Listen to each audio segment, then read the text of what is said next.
Rewritten opening. You've probably spent $50,000 plus building your retirement portfolio based on one assumption: civilizations that thrive stay thriving. But Cahokia, North America's largest ancient city with 20,000 residents and infrastructure rivaling Rome, vanished completely between 1100 and 1350 AD.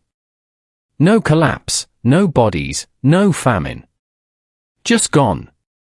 Which raises a terrifying question: what does Cahokia's mysterious disappearance reveal about how even the most stable systems, how they built a pyramid larger than Giza's base without wheels or metal tools? It's how a thriving metropolis of that scale vanishes so completely that history forgot it was ever there at all.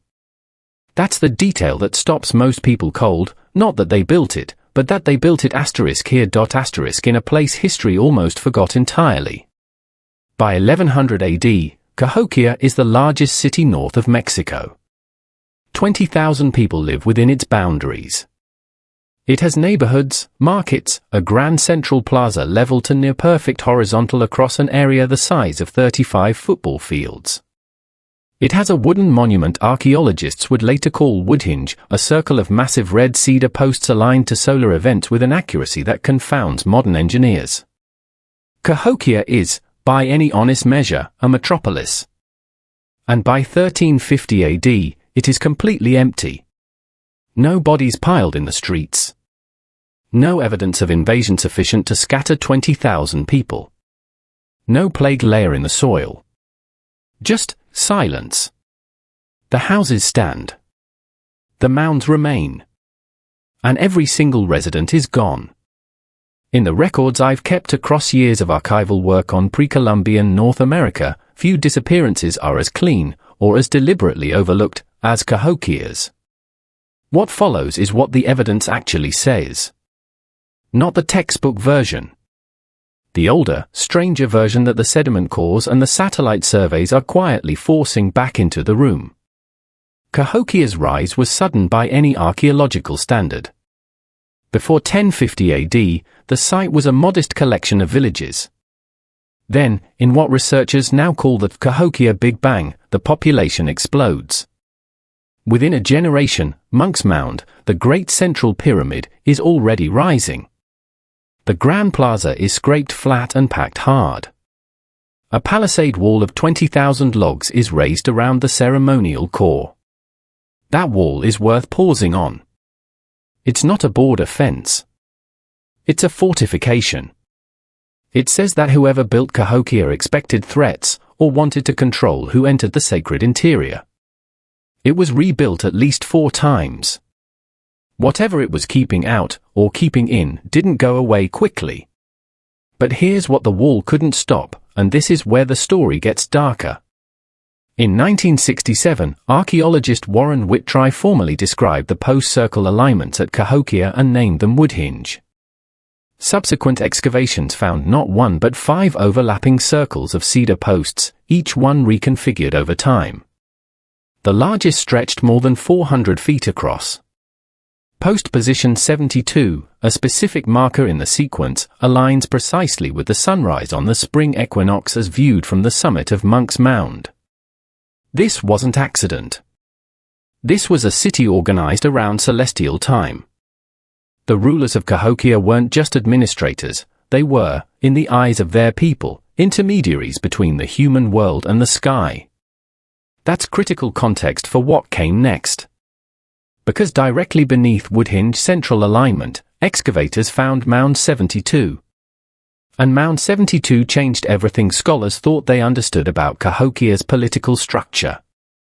Mound 72 is a small, ridgetop burial mound, easy to overlook compared to Monk's Mound's massive bulk.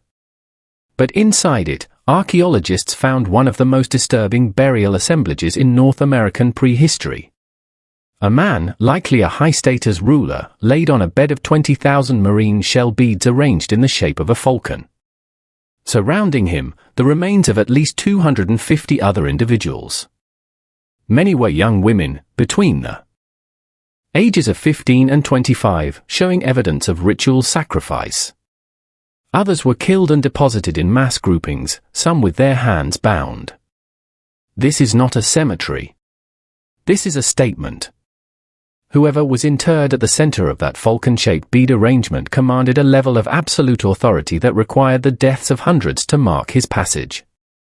Few who read the original excavation reports, and few do, come away thinking of Cahokia as a peaceful agricultural society. 3 records I'll show you in the next 2 minutes overturn the official story of Cahokia's collapse, and the third one was suppressed in academic literature for over a decade for reasons that still aren't fully transparent. For most of the 20th century, the accepted explanation for Cahokia's abandonment was environmental. The drought theory. Prolonged dry periods in the 1200s stressed agriculture, the maize harvests failed, and the population simply dispersed to find better land. It's a tidy explanation. It maps onto similar collapses at Chaco Canyon and the classic Maya lowlands. And it was repeated in textbooks across 6 decades.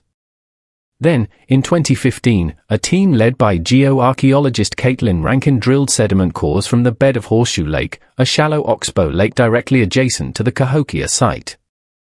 What they pulled up dismantled the drought theory almost entirely. The cores showed flood deposits. Massive ones. Beginning around 1150 AD and recurring through the 1200s, the American bottom, the floodplain Cahokia sat on, was inundated repeatedly. Not drought. Floods.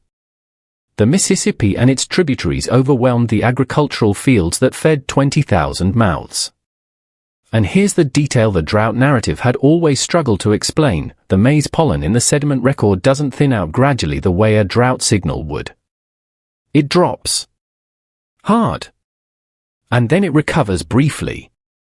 And then it drops again. That's a flood signature, not a drought signature. But, and this is where it gets strange, the floods alone don't account for the abandonment timeline.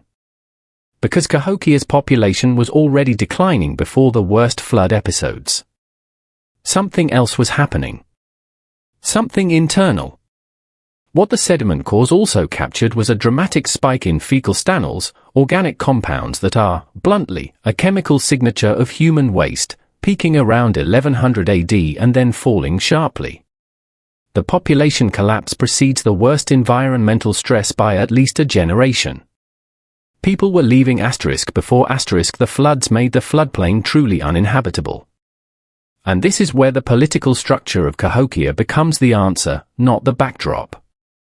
What I've found in the archives of comparative urban collapse research is a pattern that appears across ancient cities from Uruk to Teotihuacan: highly centralized authority that derives its legitimacy from celestial or divine intermediacy is extraordinarily brittle. When the rains fail, or when the floods come, the ruler doesn't just face a logistical crisis.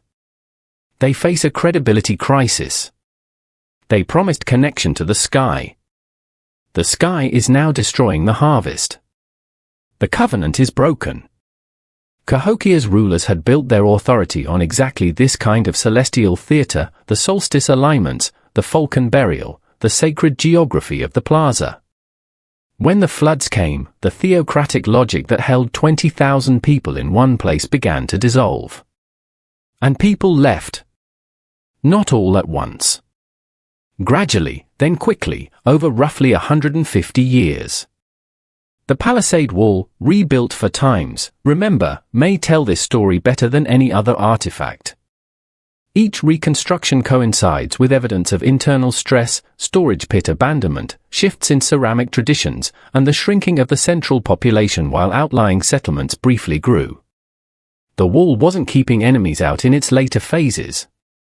It was, perhaps, marking the shrinking boundary of a shrinking authority. By 1350 AD, Monk's Mound still stands. The plaza is still there, hard-packed and level. But the cedar posts of Woodhenge have rotted.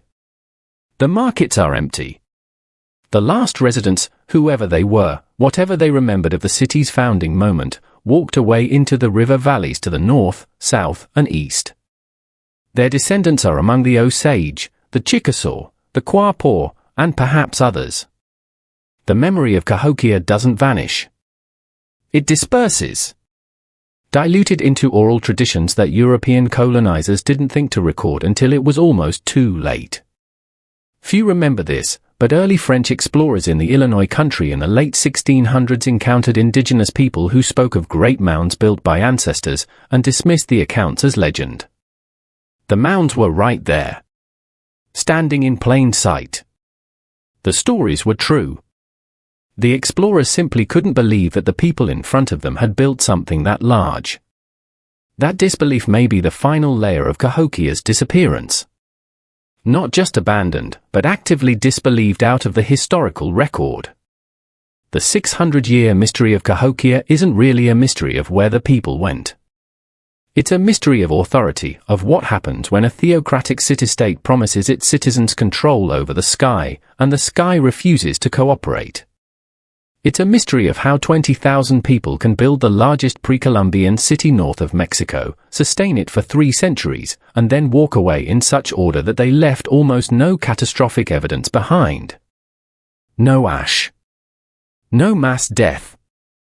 Just absence. Monk's Mound still rises above the Illinois plain.